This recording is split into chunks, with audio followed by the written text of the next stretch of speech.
ലോക പ്രശസ്തമാണ് ഒഡീഷയിൽ സ്ഥിതി ചെയ്യുന്ന പുരി ജഗന്നാഥ ക്ഷേത്രം. ക്ഷേത്രത്തിലെ വാസ്തുവിദ്യ കൊണ്ടും വ്യത്യസ്തമായ ചടങ്ങുകൾ കൊണ്ടും വേറിട്ട് നിൽക്കുന്ന ഒരു ക്ഷേത്രമാണിത്. ഇവിടെ നടക്കുന്ന രഥോത്സവത്തിൽ പങ്കെടുക്കാൻ ആയിരങ്ങളാണ് എത്താറുള്ളത്. പാണ്ഡവരുടെ യമപുരിയിലേക്കുള്ള യാത്രാമധ്യേ സപ്തഋഷിമാർ മോക്ഷം ലഭിക്കാൻ ചാർധാം ക്ഷേത്രങ്ങളിൽ ദർശനം നടത്താൻ ഉപദേശിച്ചിരുന്നു. 4 ക്ഷേത്രങ്ങളാണ് ചാർധാം എന്നറിയപ്പെട്ടത്. അതിലൊന്നായിരുന്നു പുരിയിലെ ജഗന്നാഥ ക്ഷേത്രം. ക്ഷേത്രവുമായി ബന്ധപ്പെട്ട് പല നിഗൂഢ രഹസ്യങ്ങളും നമ്മൾ കേൾക്കാം. ഇതിന്റെയൊക്കെ സത്യം എന്താണെന്ന് ആർക്കും ഇപ്പോഴും അറിയില്ല എന്നതാണ് വാസ്തവം. അത്തരം ചില രഹസ്യങ്ങൾ നമുക്കൊന്ന് വിശദമായി നോക്കാം. ഒന്നാമതായി ക്ഷേത്രത്തിന് മുകളിലായി സ്ഥാപിച്ചിരിക്കുന്ന പതാകയാണ്. ക്ഷേത്രത്തിന്റെ പ്രധാന താഴികക്കുടത്തിന് മുകളിൽ സ്ഥാപിച്ചിട്ടുള്ള പതാക എപ്പോഴും കാറ്റിൽ പാറിപ്പറക്കുന്നത് കാണാം. എന്നാൽ വിചിത്രമായ സംഭവം എന്തെന്നാൽ ഈ പതാക പറക്കുന്നത് കാറ്റിന്റെ എതിർദിശയിലാണ്. ഇതിന് പിന്നിലുള്ള രഹസ്യം ആർക്കും ഇതുവരെ മനസ്സിലായിട്ടില്ല എന്നതാണ് സത്യം. രണ്ടാമതായി ക്ഷേത്രത്തിന് മുകളിലെ സുദർശന ചക്രം. പുരി ക്ഷേത്രത്തിന് മുകളിൽ സ്ഥാപിച്ചിട്ടുള്ള സുദർശന ചക്രമാണ് മറ്റൊരു കൗതുകകരമായ സംഭവം. 20 അടി ഉയരവും 1 ടൺ ഭാരവുമുള്ള ചക്രമാണ് കാണാൻ സാധിക്കുക. പുരി നഗരത്തിൽ എവിടെ നിന്നാലും ഈ ചക്രം കാണാൻ സാധിക്കുമെന്നതാണ് ഏറ്റവും വലിയ പ്രത്യേകത. എവിടെ നിന്ന് നോക്കിയാലും ചക്രം നമുക്ക് അഭിമുഖമായി തന്നെ നിൽക്കുന്നതായി കാണാം. ഇതിനു പിന്നിലെ വാസ്തുശാസ്ത്രവിദ്യ എന്താണെന്നും ആർക്കും മനസ്സിലായിട്ടില്ല. മൂന്നാമതായി പക്ഷികളും വിമാനങ്ങളും ക്ഷേത്രത്തിന് മുകളിലൂടെ പറക്കാറില്ല. പുരി ജഗന്നാഥ ക്ഷേത്രം സ്ഥിതി ചെയ്യുന്ന സ്ഥലം നോ ഫ്ലൈയിങ് സോണിൽ ഉൾപ്പെടുന്ന സ്ഥലമല്ല. എങ്കിലും ഇതിനു മുകളിലൂടെ വിമാനങ്ങൾ പറക്കാറില്ല എന്നതാണ് യാഥാർത്ഥ്യം. അത് നമുക്ക് പോട്ടേന്ന് വെക്കാം. പക്ഷേ പക്ഷികൾ പോലും ക്ഷേത്രത്തിന് മുകളിലൂടെ പറക്കില്ല എന്ന് പറയുമ്പോൾ അത് വിചിത്രമായ ഒരു കാര്യമായിരിക്കും. നാലാമതായി ഈ ക്ഷേത്രത്തിന് നിഴലില്ല എന്നതാണ്. നിഴലില്ലാത്ത ക്ഷേത്രമാണ് ജഗന്നാഥ ക്ഷേത്രം. പകൽ ഒരു സമയവും ക്ഷേത്രത്തിന്റെ നിഴൽ കാണാനാകില്ല എന്നത് വിചിത്രമായ ഒരു സംഭവമാണ്. രാവിലെയും വൈകുന്നേരവും ഒന്നും ഈ ക്ഷേത്രത്തിന്റെ നിഴൽ കാണാനാകില്ല.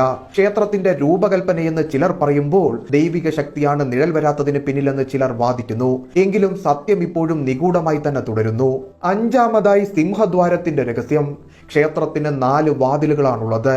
ഇതിൽ പ്രധാന വാതിൽ അറിയപ്പെടുന്നത് സിംഹദ്വാരം എന്നാണ്.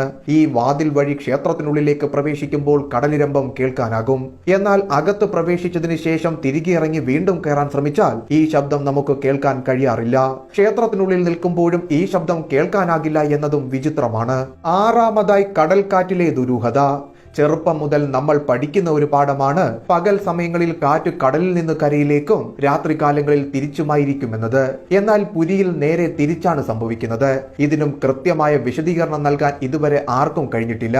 ഏഴാമതായി 1800 വർഷമായി തുടരുന്ന ചടങ്ങ്. എല്ലാ ദിവസവും ഒരു പൂജാരി ക്ഷേത്രത്തിന് മുകളിൽ കയറി പതാക മാറ്റി സ്ഥാപിക്കുന്നു. ഇത് 1800 വർഷങ്ങളായി തുടർന്നു വരുന്ന ഒരു ചടങ്ങാണെന്ന് പറയപ്പെടുന്നു. 45 നില കെട്ടിടത്തിന്റെ അത്രയും ഉയരം വരും ഈ ക്ഷേത്രത്തിന്. പക്ഷേ ഈ ചടങ്ങ് എന്തെങ്കിലും കാരണവശാൽ നടന്നില്ലെങ്കിൽ അടുത്ത 18 വർഷത്തേക്ക് ഈ ക്ഷേത്രം അടഞ്ഞുകിടക്കുമെന്നാണ് വിശ്വാസം.